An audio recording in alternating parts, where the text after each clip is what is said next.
तो दोस्तों आप सभी को मैं दिल से स्वागत करता हूँ मेरे चैनल टेक्नोला साइंस शो पे। तो आज हम बात करने वाले हैं एसएसडीज के बारे में कि आपको कौन सा एसएसडी लेना चाहिए या कौन सी एसएसडी नहीं लेना चाहिए, और आपको एक एसएसडी खरीदते वक्त किन किन बातों का ध्यान रखना चाहिए। चलो पहले हम जान लेते हैं कि हमारे बाज़ार में नॉर्मली किन किन प्रकार का एसएसडी हमें मिलता है। तो सबसे पहला जो एसएसडी है वो है 2.7 इंच साटा एसएसडी। तो ये एसएसडी साटा लेन का इस्तेमाल करके डाटा ट्रांसफ़र करता है और ये एसएसडी AHCL प्रोटोकॉल इस्तेमाल करता है। AHCL मतलब एडवांस होस्ट कंट्रोलर इंटरफेस होता है। और ये एसएसडी हार्ड डिस्क के तुलना में काफ़ी ज़्यादा फास्ट होता है। इसका स्पीड करीब 4.8 गीगाबाइट पर सेकेंड होता है, जबकि एक नॉर्मल 7200 आरपीएम वाला जो हार्ड डिस्क होता है उसका स्पीड 550 एमबी पर सेकेंड होता है। और इस एसएसडी का एक और ख़ास बात है, ये एसएसडी किसी भी मदरबोर्ड और किसी भी लैपटॉप में लग सकता है। अगर आपको पता नहीं है कि आपके कंप्यूटर की मदरबोर्ड पे या फिर आपके लैपटॉप में M.2 पोर्ट है या नहीं, तो आप ये एसएसडी आंख बंद करके खरीद सकते हैं, क्योंकि ये एसएसडी किसी भी मदरबोर्ड और किसी भी लैपटॉप में लग सकता है। अब चलिए हम बात करते हैं कि दूसरी एसएसडी यानी कि M.2 साटा एसएसडी की। ये जो M.2 साटा एसएसडी होता है ये नॉर्मल 2.7 इंच साटा एसएसडी की तरह ही होता है। बस फ़र्क यह है कि इसका इंटरफेस अलग है। नॉर्मली जहाँ पे 2.7 इंच साटा एसएसडी या फिर हार्ड डिस्क लगता है, ये एसएसडी वहाँ पे नहीं लगता।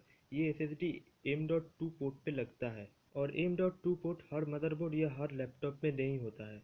तो इसीलिए ये एसएसडी खरीदने से पहले आप पहले कंफर्म कर लीजिए कि आपके लैपटॉप या फिर आपके डेस्कटॉप पे मदरबोर्ड पे M.2 पोर्ट है। फिर उसके बाद ही ये एसएसडी आप खरीदिए। तो चलो अब हम बात करेंगे M.2 NVMe एसएसडी की। तो इस एसएसडी की खास बात यह है कि ये एसएसडी बेहद ज़्यादा फास्ट होता है। इसका स्पीड 3500 MB पर सेकेंड होता है, जो कि साटा एसएसडी से भी बहुत ही ज़्यादा फास्ट होता है। ये एसएसडी हर किसी मदरबोर्ड या हर किसी लैपटॉप पे नहीं लगता है। ये एसएसडी लगाने के लिए आपके कंप्यूटर या आपके लैपटॉप पे M.2 पोर्ट तो होना ही चाहिए, और उसके अलावा भी NVMe प्रोटोकॉल का सपोर्ट भी होना चाहिए। ये एसएसडी डाटा ट्रांसफ़र करने के लिए PCIe लेन का इस्तेमाल करता है। और NVMe एसएसडी खरीदने से पहले आप इस बात का कंफर्म कर लीजिए कि आपके लैपटॉप या आपके कंप्यूटर की मदरबोर्ड पे M.2 पोर्ट है और वो मदरबोर्ड या वो कंप्यूटर NVMe प्रोटोकॉल सपोर्ट करता है। और आज के बाज़ार में ज़्यादातर यही 3 प्रकार की एसएसडी मिलता है।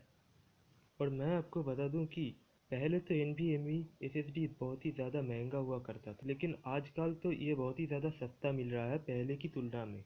और आजकल इन तीनों एसएसडीज की कीमतों में ज़्यादा फर्क नहीं है। तो मैं आपको रिकमेंड करूंगा कि अगर आपके कंप्यूटर में NVMe एसएसडी लग सकता है तो आप NVMe एसएसडी ही लगाइए।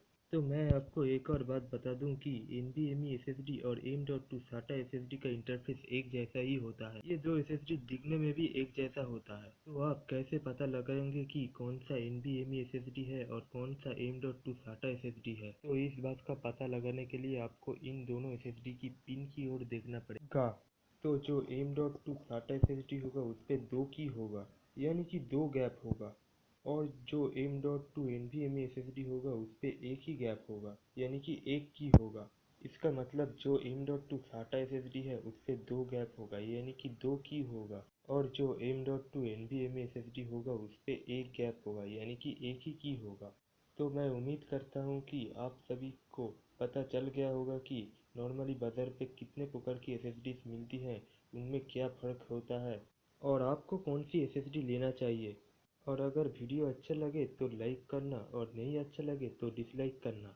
और आपका इंटरेस्ट टेक्नोलॉजी के ऊपर है, साइंस के ऊपर है, तो आप इस चैनल को सब्सक्राइब कर लीजिए, क्योंकि मैं इस चैनल में नए नए टेक्नोलॉजी और साइंस से जुड़े अलग अलग वीडियो इस चैनल पे लाता रहूँगा। तो चलिए गुड बाय।